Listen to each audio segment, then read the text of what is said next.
আমার এই ভিডিও যখন দেখবেন তখন বাংলাদেশের রাজনীতি অনেক আগায় গেছে, অনেক কিছু ঘটে গেছে। যাই হোক, আমি তো আগে ভিডিও রেকর্ড করি, তাও আমি একটু পিছে গিয়া তারেক রহমানের দেশে ফেরার বিষয়টা নিয়ে আলাপ করতে চাই, কারণ বিষয়টা গুরুত্বপূর্ণ। তারেক রহমান তো দেশে ফিরেছেন, বিএনপি খুশি, তার সাথে বেশি খুশি ইন্ডিয়া। আমি মেনে মেনে করছি না। ইন্ডিয়া টুডে একটা বিশাল ফিচার ছাপিছে, দেখেন কেন তারেক রহমানের দেশে ফিরা ইন্ডিয়ার জন্য খুশির খবর। তারাই লিখেছে, Khaleda জিয়া's son in Bangladesh after 17 years. Why it's good news for India? কেন এটা ইন্ডিয়ার জন্য ভালো খবর, সুসংবাদ। ওরে বাবা, কি খুশি ইন্ডিয়া। কিন্তু তারেক রহমানের দেশে ফিরে নিয়ে কি কি বার্তা আপনি পেলেন, সেটা আমরা মোটামুটি তিনটা দিক থেকে বিচার করব। এক নাম্বার, উনি কেমনে ফিরলেন, উনার ফেরার ঘটনায় কে কি রোল প্লে করলো। দুই নাম্বার হইতেছে উনি কি বললেন, কেমনে বললেন। তিন নাম্বার হইতেছে উনার ফেরার ঘটনা নিয়ে গণমানুষের মধ্যে কি প্রতিক্রিয়া, এবং বাঙ্গু এলিট এস্টাবলিশমেন্ট এবং আওয়ামী লীগের মধ্যে কি প্রতিক্রিয়া। এই তিনটা দিক থেকে দেখলে আপনি বুঝতে পারবেন তারেক রহমানের দেশে ফেরাটা বাংলাদেশের জন্য কি মিন করে, এটার অর্থটা কি। তার আগে ওই পায়েসের উপরে যেমন কিসমিস থাকে না, উনকার দুটা কিসমিস দিয়ে দিই পায়েসের উপরে। না দেখেনি বিএনপি কইছে তারা 300 ফিটে যে বর্জ্য তৈরি করেছে তাও প্রসারণ করে, মার্শাল্লাহ। এই যে দেখেন, তারপরে ছবিও দিছে আগে এবং পরে, ওরে বাবা। তারপরে বিএনপির পাঁচাচাটা এডিটর সাহেব, পাঁচাচাটা কওয়া যাবি না, হ্যাঁ সে কি আপনি চান না আমি মুখ খারাপ করি? আচ্ছা তাইলে ধরি পাঁচাটা হয়েছে, তবে হোগা চাটাটা কিন্তু খারাপ না। যাই হোক, আপনি পছন্দ করলেন না, আপনার একটা কথা রাখা লাগে। তো পাও চাটার একটা ছবি দেবেন না, তাই বলে ভালো হয়েছে, ভালো হয়েছে না? তো জুতার সাইজ কলে ভালো, মাশাআল্লাহ, অনেকে সেট পারবি, জায়গা আছে অনেক সামনে, ইনকে করে। তো তারেক রহমানের ইনকে একটা জুতা কিনে দিয়ে বিএনপি কইছে পরিষ্কার করিছে, আর পন্দের আলো কইতেছে আম্বা। ওরা ওই একই কথা। গণসংবর্ধনার পর 300 ফিট সড়কের বর্জ্য অপসারণ করলো ঢাকা উত্তর বিএনপি। তো আসেন না বিএনপির, ওটা তো ছবি দেখলেন, স্টিল ছবি, একটা ভিডিও দেখেন, বিএনপির কর্মীরা পরিষ্কার করছে, ভালো লাগবে না? দেখেন ২৬ তারিখ সকালে ৩০০ ফিট এলাকায় গিয়ে দেখা যায় জমে থাকা ময়লার স্তূপ পরিষ্কার করছেন ঢাকা উত্তর সিটি কর্পোরেশনের পরিচ্ছন্নতা কর্মীরা। বিএনপির অফিসিয়াল পেজ থেকে দাবি করা হয়েছে ময়লা পরিষ্কার করছে, সমস্ত ময়লা পরিষ্কার করছে বিএনপি, কিন্তু আসলে না, কথাটি মিথ্যা। পুরো অংশের অধিকাংশ অর্থাৎ 90% বর্জ্য ময়লা পরিষ্কার করেছে ঢাকা উত্তর সিটি কর্পোরেশন। দেখেছেন কারা করিচ্ছে পরিষ্কার? 148 টন বর্জ্য পরিষ্কার করছে সিটি কর্পোরেশন। কেমন ধাপ্পা দেয় দেখেন। একটা জিনিস দেখবেন, আর একটা কিসমিস, পায়েসের উপরে কিসমিস, পায়েসের উপরে একটা কিসমিস দেওয়ার ছবি দেখার, এটা মিষ্টি দেখে এটা মনটা ভালো হবি। একটা জিনিস দেখেন, মিটিং শুরুর আগে স্টেজের সামনে বোতল ছুঁড়া T20 খেলিচ্ছে, দেখেছেন? কেউ থামাইতে পারতেছে না, পারলে নেতাদের মারে। বড় দল হয়ে করবে কি ওরা? নিজের দলে তো কোনো শৃঙ্খলা নাই, রাষ্ট্র চালাইবে, মিটিং সামলাইতে পারে না, তা আবার নিজের দলের মিটিং, তার নিজের দলের কর্মী তাদের। তো যাই হোক, আলোচনায় আসি। প্রথম পয়েন্ট, তারেক রহমান ফেরার ঘটনায় কে কি রোল প্লে করলো। তারেক রহমানের মূল সিকিউরিটি দিল কে, বলেন তো? কে দিল? এটাই হইতেছে কে কি রোল প্লে করলো। এটা একটা বিশাল বার্তা আছে বলে। সেনাবাহিনী, কোন স্পেশাল ফোর্স না, র্যাব না, পুলিশ না, এসএসএফ না, পুরা দস্তর সেনাবাহিনী। এই জায়গাটা খেয়াল করবেন। স্বরাষ্ট্র মন্ত্রণালয়ের নিরাপত্তা ব্রিফিং আপনি পাবেন সব জায়গায়, কয়া হয়েছে এটা সিভিল ফোর্স করবে, কোথাও সেনাবাহিনী মোতায়েন করা হবে বলা হয়নি। এটার দায়িত্ব ছিল ডিএমপির। দেখেন ডিএমপির ব্রিফিং দেখেন, 2000 পুলিশ সদস্য মোতায়েন থাকার কথা ছিল। পুলিশ দেখেছেন অল্প কিছু দেখতে পারেন, দেখেন নাই, মূলত চারিদিকে ঝাঁকে ঝাঁকে আর্মি। দেখেন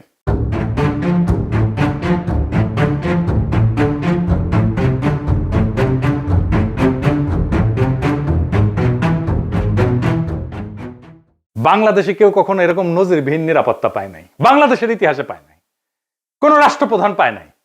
যাই হোক, এই যে আর্মি নিরাপত্তা, এটা প্রফেসর ইউনূসের সরকার সিভিল প্রশাসনকে উপেক্ষা কইরা ওয়াকার দিছে। এটা ওয়াকারের শক্তি প্রদর্শন, ও বুঝাই দেয় সবাইকে যে আর্মি তারেক রহমানের সাথে আছে, বুঝেছ? এটা হইতেছে message, hidden message. Tarek Rahman বাংলাদেশের নেক্সট প্রাইম মিনিস্টার হওয়া কন্টেন্ডার, সন্দেহ নাই, হইতে পারবে কিনা সেইটা সন্দেহ আছে। তো ওই তো একাই কন্টেন্ডার না, তাই না? ওনার দলের কাছাকাছি সাংগঠনিক শক্তি নিয়ে প্রতিদ্বন্দ্বী রাজনৈতিক জোট দাঁড়াইতেছে, এমন একটা ভাব তৈরি করা হইতেছে তারেক রহমান না থাকলে বাংলাদেশ উচ্ছন্নে যাবে, উনিই পারবেন বাংলাদেশকে পথে আনতে। যাই হোক, আমরা পরের ইস্যুতে যাই। উনি কি বললেন, কেমনে বললেন, আমরা এই ইস্যুতে ফিরে আসব। কেন এরকম ধারণা তৈরি করা হয়েছে উনি নেক্সট প্রাইম মিনিস্টার এবং উনি দেশটাকে ঠিক করতে পারবেন? উনি বক্তৃতায় নিরাপদ জীবন, নিরাপত্তা, এই জীবন জিনিসটা বারবার উল্লেখ করছেন, 5 বার। একটি নিরাপদ বাংলাদেশ আমরা গড়ে তুলতে চাই। নিরাপদে ঘর থেকে বের হলে নিরাপদে ইনশাআল্লাহ ঘরে আবার ফিরে আসতে পারে। যে কোনো মূল্যে আমাদেরকে নিশ্চিত করতে হবে যাতে মানুষ নিরাপদ থাকতে পারে। শিশু হোক, নারী হোক, পুরুষ হোক, যে কোনো বয়স, যে কোনো শ্রেণী, যে কোনো পেশা, যে কোনো ধর্মের মানুষ যেন নিরাপদ থাকে, এই হোক আমাদের চাওয়া। আজকে বিগত 15 বছর স্বৈরাচারের বিরুদ্ধে শত শত হাজারো গুম খুনের শিকার হয়েছে শুধু রাজনৈতিক দলের সদস্য নয়, নিরীহ মানুষের প্রতিবাদ করতে গিয়ে অত্যাচার নির্যাতনের শিকার হয়েছে, জীবন দিয়েছে। আবারও সকলকে যে কোনো মূল্যে দেশে শান্তি শৃঙ্খলা রক্ষার আহ্বান জানিয়ে যে কোনো বিশৃঙ্খলাকে পরিহার করে ধৈর্যের সাথে মোকাবেলা করার আহ্বান জানিয়ে আমার বক্তব্য শেষ করছি। এটা কোনো দুর্ঘটনাবশত কাকতালীয় ঘটনা না, এই বারবার ফিরে আসা, এইটা সেন্ট্রাল থিমেটিক অ্যাঙ্কর তার বক্তৃতার। পুরা বক্তৃতায় ছড়ায় থাকা কোর মেসেজ। এটা শুধু একটা কথার কথা না, পুরা বক্তৃতার একটা নৈতিক ফ্রেম এই নিরাপত্তা, মানুষের নিরাপত্তা। ভাষণের প্রধান নরমাটিভ ক্লেম মানুষ যেন নিরাপদ থাকে। নরমাটিভ ক্লেম কারে কয় জানেন তো? জানেন অবশ্যই, তাও কই আর কি। নরমাটিভ ক্লেম বলতে বোঝায় এমন একটা বক্তব্য যে যা কি হওয়া উচিত, কি করা উচিত, বা কোনটা নৈতিকভাবে সঠিক বা ভুল, এই প্রশ্নগুলোর উত্তর দেয়। এটা কোনো বাস্তব বর্ণনা না, এটা মূল্যবোধ, নৈতিকতা এবং আদর্শ নিয়ে কথা বলে। নরমাটিভ ক্লেম সবসময় এরকম হওয়া উচিত টাইপের দাবি, এবং এই নরমাটিভ ক্লেমের বৈশিষ্ট্য সত্য মিথ্যা দিয়ে যাচাই করা যায় না। এটা নৈতিক, রাজনৈতিক বা সামাজিক মূল্যবোধ প্রকাশ করে। এইগুলো নীতি নির্ধারণে ব্যবহার করা হয়। এই শব্দটা উচিত, দরকার, ন্যায়সঙ্গত, অন্যায়, ভালো, মন্দ, এগুলো হইতেছে নরমাটিভ ক্লেম। যেমন ধরেন, আমি যদি বলি রাষ্ট্রের দায়িত্ব নাগরিকদের নিরাপত্তা নিশ্চিত করা, এটা নরমাটিভ ক্লেম, বুঝলাও? তারপরে ধরেন গুম খুনের বিচার হওয়া উচিত, এটা নরমাটিভ ক্লেম। সব মানুষের সমান অধিকার থাকা দরকার, এটা নরমাটিভ ক্লেম। কি হওয়া উচিত এটা বলতেছে। আবার দেখেন, এই নিরাপত্তা ইস্যুটাই আওয়ামী লেসপেন্সার নবনীতা কথাটাকে দইরা পারলে তারেক রহমান জিন্দাবাদ দেওয়া সিক্কুর দেওয়া ওঠে। দেখে যাও এত আরাম পেয়েছে কেন এই কথায়, পার বাকশালীরা কেন ফাল পারিচ্ছে জানেন? পরে আসিচ্ছি, সব একসাথে নিয়ে এইটা যখন এপিসোড যখন শেষ করবো তখন এটার উত্তরটা পাবেন। এই নিরাপত্তা কথাটা কেন নবনীতার এত পছন্দ, আওয়ামী লীগের এত পছন্দ, সেটা একটু বুঝে দেখে আসেন। এই নিরাপত্তা কথাটাই নবনীতার নেত্রীরা বাঁচাবে, আওয়ামী পান্ডাদের বাঁচাবে। এই নিরাপত্তা কথাটাই আর্মির দুর্বৃত্ত জেনারেলদের বাঁচাবে। উনি গুমের কথা বলছেন, কিন্তু কে করছে, কারা করছে সেটা বলেন নাই। তাদের বিচারের কথা বলেন নাই, 2024-এর শহীদের কথা বলেন নাই, এমনকি আবু সাইদ মুগ্ধর কথা বলেন নাই। উনি নিরাপত্তা সবার উপরে রাখছেন, শহীদদের উপরে রাখছেন। উনি হাসিনাকে ফ্যাসিস্ট পর্যন্ত বলেন নাই, স্বৈরাচার বলছেন। বিগত 15 বছর স্বৈরাচারের বিরুদ্ধে শত শত হাজারো গুম খুনের শিকার হয়েছে শুধু রাজনৈতিক দলের সদস্য নয়, নিরীহ মানুষের প্রতিবাদ করতে গিয়ে অত্যাচার নির্যাতনের শিকার হয়েছে, জীবন দিয়েছে। আমাদের সমাজের প্রথম রাজনৈতিক কর্তব্যটা কি এখন? দুইটা জিনিস তো, একটা হাসিনার অপরাধের বিচার, হাসিনার প্রশাসনের অপরাধের বিচার, নাম্বার 2 রাষ্ট্রের সংস্কার, তাই তো? আর তো কিছু না। কিন্তু উনি দুইটার কোনোটাও টাচ করলেন না। উনি নিরাপত্তা, মানুষের নিরাপদ জীবন দিয়ে ন্যায় বিচার, সংস্কার সবকিছু উড়াই দিলেন। তো তাইলে এই ভাষণ আমাদেরকে কোথায় নিয়ে যাচ্ছে? আমাদের এখন একটা সোজা প্রশ্ন তুলতে হবে যে রাজনৈতিক ভাষণের নিরাপত্তা যখন প্রধান ফ্রেম হয়ে ওঠে তখন ন্যায় বিচার কোথায় যায়, সংস্কার কোথায় যায়? এই প্রশ্নটা বুঝতে হইলে আগে একটা পার্থক্য বুঝতে হবে। আসেন সেটা বুঝে দেখি। ন্যায় বিচার ফ্রেম ন্যায় বিচারের প্রশ্ন তোলে, কে অপরাধ করছে, কার দায়, কার শাস্তি, কি শাস্তি, কোন আদালতে, এইগুলো কেন্দ্রে থাকে, মানে অ্যাকাউন্টেবিলিটি। আর নিরাপত্তা ফ্রেমে এটাতে কি থাকে? এইদিকে লেখেন, মানুষ যেন ভয় না পায়, সংঘাত না হোক, আর কোনো ঝামেলা না হোক, স্থিতিশীলতা আসুক, সবাই নিরাপদ থাকুক, এটার কেন্দ্রে থাকে স্ট্যাবিলিটি। এই তারেক রহমানের বক্তৃতায় নিরাপত্তা ফ্রেমটা ন্যায় বিচার ফ্রেমের উপরে বসানো হয়েছে, সবার উপরে। কিভাবে? গুম খুন বলা হয়েছে, কিন্তু বলা হয়নি কে করছে, কোন বাহিনী করছে, কিভাবে বিচার হবে, কিন্তু বলা হচ্ছে যে কোনো মূল্যে যেন মানুষ নিরাপদ থাকে। এই এক লাইনে যেটা ঘটে যায় সেটা অতীতের সমস্ত অপরাধ ভবিষ্যতে স্থিতিশীলতা দিয়ে ঢাইকা দেওয়া হয়।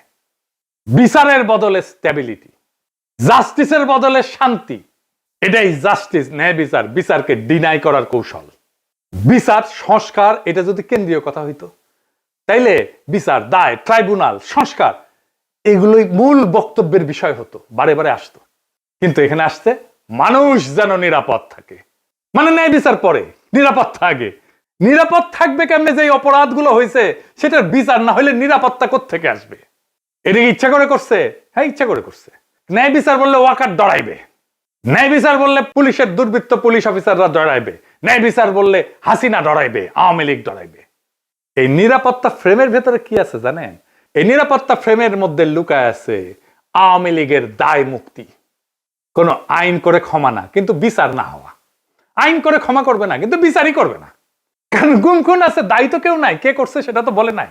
বিচারের রোডম্যাপ নাই, নির্বাচনের রোডম্যাপ নিয়ে পাগলা হয়ে গেছিল, বিচারের কোনো রোডম্যাপ নাই।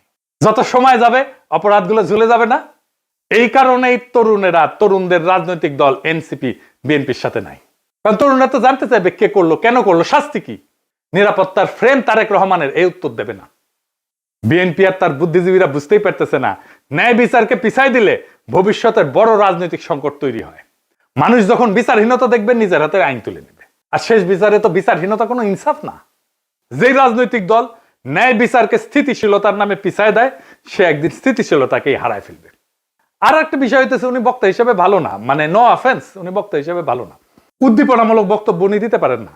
এমন একটা বিশাল অডিয়েন্স পেলে শেখ মুজিব তো ফাটায় ফেলতো। আমাদের এনসিপির নেতারা ভালো বক্তব্য দেয়, হাদিও ভালো বক্তব্য দিত। এই বক্তব্যটা অনেক মানুষ অনেক দিন ধরে মনে রাখবে না।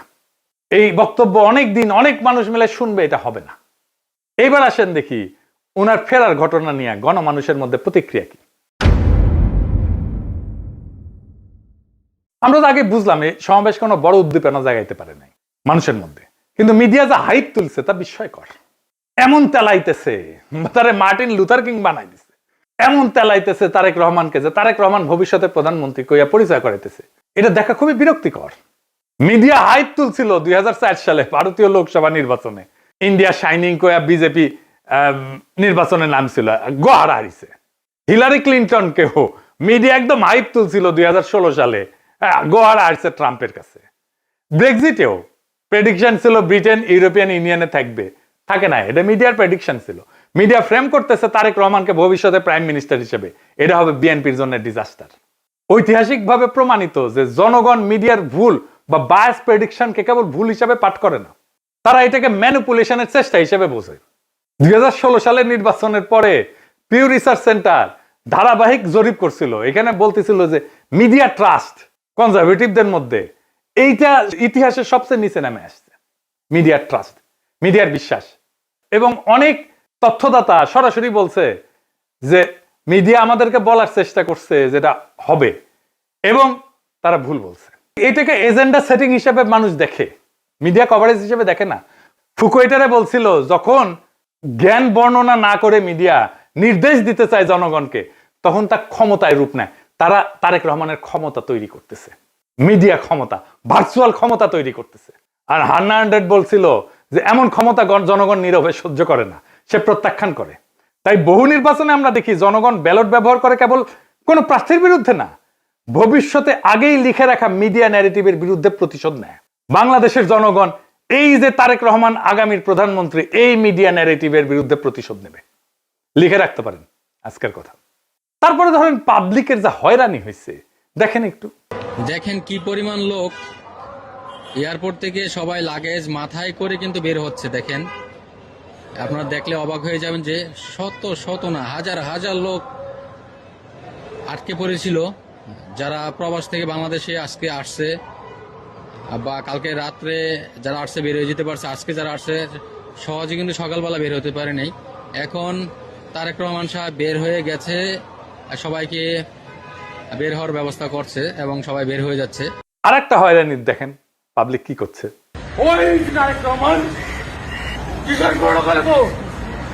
আপনি এগের যাত্রী কয়টা বাজছেন এখানে? আপনার অনুভূতি কি? মানে এই যে 2টা বাজে আসছেন, এখন 6টা বাজে। খারাপ লাগছে, মনে হচ্ছে লোকটারে পায়ে জুতা দিতে পারতাম। খুবই কান্না পাচ্ছে, খুবই কি বলবো, ভাষায় প্রকাশ করতে পারতেছি না। একদিকে তো অসুস্থ লোক আসছিলকে দেশের বাড়ি চিকিৎসা করার জন্য, তারপরে এই পরিস্থিতি, দুঃখ লাগতেছে যে আমরা আইছি বাইরে থেকে, আজকে শখ করে একটা গাড়ি নিয়ে আসছে আর এই গাড়ি আমার এয়ারপোর্টের মধ্যে ঢুকতে দিল না। আমি এইভাবে ঠেলিয়ে ঠেলে নিতেছি, এতে তো আমার কাছে ওইটাই মনে হয় যে আমরা মনে হয় যে অপরাধী করছি। তারেক রহমানকে যে বাংলাদেশের ত্রাতা হিসেবে দেখানো হইতেছে, বাঙ্গু সুশীলদের শিরোমণি মতিউর রহমান কইছে যে দেশে রাজনৈতিক শূন্যতা চলতেছে, তারেক রহমান আরো আগে আসলে ভালো হইতো, মানে এই শূন্যতা কাটতো। শুনেন, আমি ব্যক্তিগতভাবে এটা মনে করি যে দেশে একটা রাজনৈতিক শূন্যতা রয়েছে, চলছে, এটা একটা বিপজ্জনক। আমি সবসময় ভাবতাম বা এখনও মনে করি যে বিএনপির ভারপ্রাপ্ত চেয়ারম্যানের আর একটু আগে, বেশ একটু আগে যদি আসতে পারতেন, তাহলে এক্ষেত্রে হয়তো বিএনপি এবং দেশের মধ্যে একটা ভালো সুবিধাজনক অবস্থা তৈরি হতে পারত। তাকে বাংলাদেশের রাজনীতিতে অপরিহার্য প্রতীকে পরিণত করা হয়েছে। তারেক রহমানের রাজনৈতিক শক্তি যেদিন থেকে তারেক রহমানকে রাজনীতিতে অপরিহার্য প্রতীকে পরিণত করা হয়েছে, তারেক রহমানের রাজনৈতিক শক্তি সেদিনই শূন্য হয়ে গেছে। তারেক রহমানকে ছাড়া বিপ্লব হইল না একটা, ওনাকে ছাড়া তো, ওনাকে ছাড়া দেশ বাঁচবে না, রাষ্ট্র বাঁচবে না, এটা একটা কথা। জনগণের কোনো এজেন্সি নাই, যে নেতাকে অপরিহার্য বানানো হয় সে আর কোনো রাজনৈতিক অ্যাক্টর থাকে না, সে পরিণত হয় একটা স্থির মূর্তিতে যাকে সবাই রক্ষা করে কিন্তু কেউ চালাইতে চায় না। কারণ রাজনৈতিক অ্যাক্টর হওয়ার মানে হইল সিদ্ধান্ত নেওয়া, আর অপরিহার্য হওয়ার মানে হইল সিদ্ধান্ত এড়ায় যাওয়া। সিদ্ধান্ত মানেই ঝুঁকি, আর ঝুঁকি মানেই প্রতীকের ক্ষয়। তাই সেই নেতার চারপাশে এমন এক সুরক্ষা বলয় তৈরি করা হয় যেখানে প্রত্যেকটা সম্ভাব্য সিদ্ধান্ত আগে আটকায় যায়। সে কথা বলে সাবধানে, নড়ে অনুমতি নিয়া, কার্যত উন্নতের সিদ্ধান্তের বাহক হইয়া ওঠে। আর সে ব্যর্থতার দায় নিতে পারে না, কারণ দায় নেওয়া মানেই তো মানুষের কাতারে নামায় না, সেই প্রতীক ভেঙে যাওয়া, যে অপরিহার্য ফ্রেম তৈরি করা হয়েছে, এই ন্যারেটিভ ভেঙে যায়।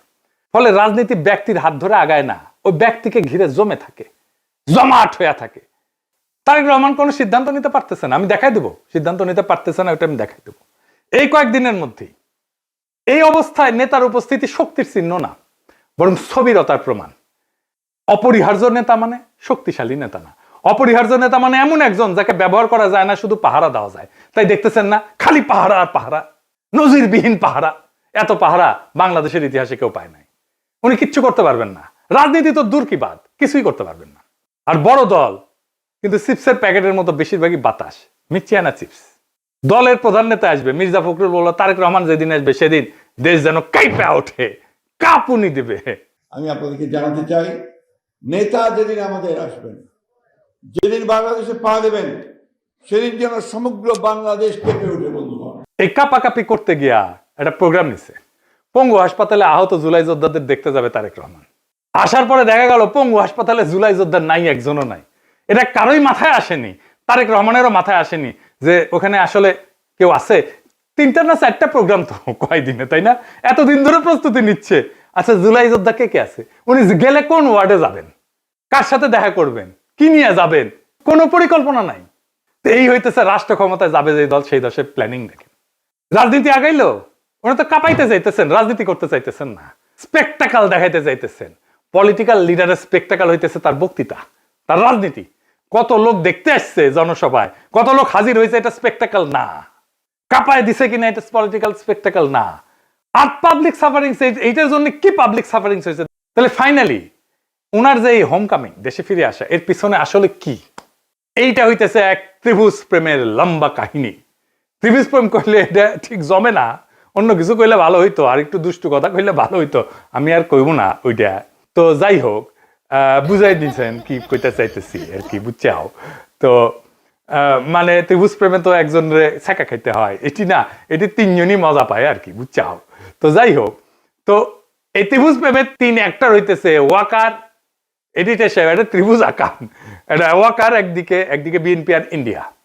ওয়াকার আর দুর্বৃত্ত জেনারেলের লাগবে গুমের বিচার থেকে বাঁচা, ইন্ডিয়ার লাগবে আগের জমিদারি ফিরে পাওয়া, আর বিএনপির লাগবে ক্ষমতা।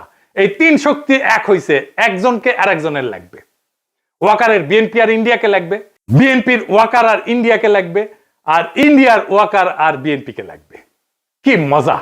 এইটাই হইতেছে বন্দোবস্ত, এদের মধ্যে বন্দোবস্ত হয়ে গেছে। ইন্ডিয়া আনন্দবাজারে রিপোর্ট করে ইঙ্গিত দিছে আমরা আছি তারেক রহমানের সাথে, ওয়াকার শক্তি দিয়ে ইঙ্গিত দিছে আমরা আছি তারেক রহমানের সাথে, তারেক রহমান বক্তৃতা দিয়ে ইঙ্গিত দিছে আমরা আছি তোমাদের সাথে। শান্তি আর শান্তি, নিরাপত্তা, এর বাইরে আর কিছু হবে না। গুমের বিচার হবে না, সংস্কার হবে না, কিসের ভাল। আর আওয়ামী লীগ নমনেতাদের দিয়ে বার্তা দিছে। শুধু তাই না, এই যে দেখেন আশরাফুল আলম খোকন, হাসিনার পিএস, কি বলে দেখছেন? তারা বলে তারা বিএনপির পাশে দাঁড়াইছে। আবার দেখেন আরেকজন, দেখেন আওয়ামী লীগ, তার প্রোফাইল পিকচার দেখেছেন? হ্যাঁ, সঞ্জিদা খাতুনের ছবি দিছে, তা সেরা ছবিটা দিছে, দুঃখ ভাব একটু, বুঝছাও তো। ওই কয় যে গরু দুধ দেয় তার নাকি লাথি খাওয়া যায়, মানে বিএনপি দুধ দিচ্ছে এখন। বিএনপির আবার দুধও আছে। না আছে তো, না আছে আছে, সত্যি আছে, আমি মিছা কথা কইতেছি না, আমি দুষ্টামি করিছি না। বিএনপির দুধু আছে, আসলেই আছে। এই যে দেখেন বিএনপির দুধু, দেখি বিএনপির দুধু আছে, তো বিএনপির দুধু দিয়ে দিছে আওয়ামী লীগকে। যাই হোক, আপনি কিছুদিন পরে দেখবেন পার নাস্তিক গুলা দাঁড়াইতেছে বিএনপির পাশে এবং তারা বলতেছে আমরা বিএনপিকে ভোট দিব। আমি দেখাই দিব, বলতেছে তারা পার নাস্তিক, যাদেরকে ঘৃণা করেন আপনারা। বিএনপিকে ক্ষমতা আনার জন্য এই সবগুলো শক্তি এক হয়েছে। কেন্দ্র দখল করবে, প্রশাসনকে কাজে লাগায়, পুলিশকে কাজে লাগায়, গুন্ডা আর হুন্ডা দিয়ে নির্বাচন হবে, আর্মি বসে থাকবে, অথবা আর্মিও পিটাবে পাবলিককে, ব্যালট বাক্স লুট হবে। আওয়ামী লীগের পুরো সংগঠন বিএনপির জন্য কাজ করবে, টাকা আসবে, খালি টাকা আর টাকা, লুট করা টাকা ফেরত আসবে কিছু। নির্বাচন প্রচারণার জন্য এই 4 বান্ডেল দিলাম ব্যানার পিস্টন করার জন্য, আর এটি লাগাইবা শুধু মোটরসাইকেল বহরের জন্য। মোটরসাইকেল নিয়ে আসবা 7টা, ঠিক আছে, দেখে নিয়ে আসবা। আর এটি রাখো শুধু নির্বাচনের দিন চা সিগারেট খাওয়াইবা মানুষকে। আর এই 7-8 বান্ডেল যেটি আছে, সকালবেলা সীসা খাইবা, হ্যাঁ সীসা খাইবা বৈশা। আমি পাস করবো না, সমস্যা নেই। সেই টাকা বিএনপি নির্বাচনের জন্য কাজে লাগবে। এই জন্য খোদা বক্সকে সরাই দিছে প্রফেসর ইউনূসের সরকার। প্রশাসন, পুলিশ, জেনারেলরা মাথায় রাখেন, এই নির্বাচন আমাদের আজাদির নির্বাচন। সংসদের কাজ রাষ্ট্রে ইনসাফ কায়েম করা। আমার আগের ভিডিওটা দেখে নিয়েন, বিস্তারিত আলাপ করছি কিভাবে সংসদ আইন তৈরির মাধ্যমে সমাজের মাঝে থাকা ইনসাফের ধারণা রাষ্ট্রের আইনের মধ্যে ঢুকে দেয়। রাষ্ট্রকে ইনসাফমুখী করে তোলে সংসদ। এই ইনসাফের রাষ্ট্রই আমাদের আজাদির দিকে নিয়ে যায়। আমাদের প্রত্যেকটা ভোটকে আমাদের মাঠে রক্ষা করতে হবে। প্রশাসন যদি গণরায়কে ছিনায় নিতে চায়, তাহলে ভোট ডাকাতদের এইবার বিতাড়িত করব বাংলাদেশ থেকে। আর এইবার প্রশাসনের, পুলিশের কাউরে যদি পক্ষপাত করতে দেখা যায়, কোনো মাপ কিন্তু নাই। আগামী সরকার বিএনপির হবে না, প্রফেসর ইউনূসের সরকারের মতো ধ্বজভঙ্গ সরকারও হবে না। তাই খুব খেয়াল, ভোট রক্ষার লড়াইয়ের জন্য তৈরি হন। এইবার ভোট দিলেই হবে না, কেন্দ্র পাহারা দিতে হবে, প্রত্যেকটা ভোটকে আমাদের রক্ষা করতে হবে। আর এক নতুন ভোট আনার লড়াইয়ের জন্য তৈরি হন। ইনকিলাব জিন্দাবাদ।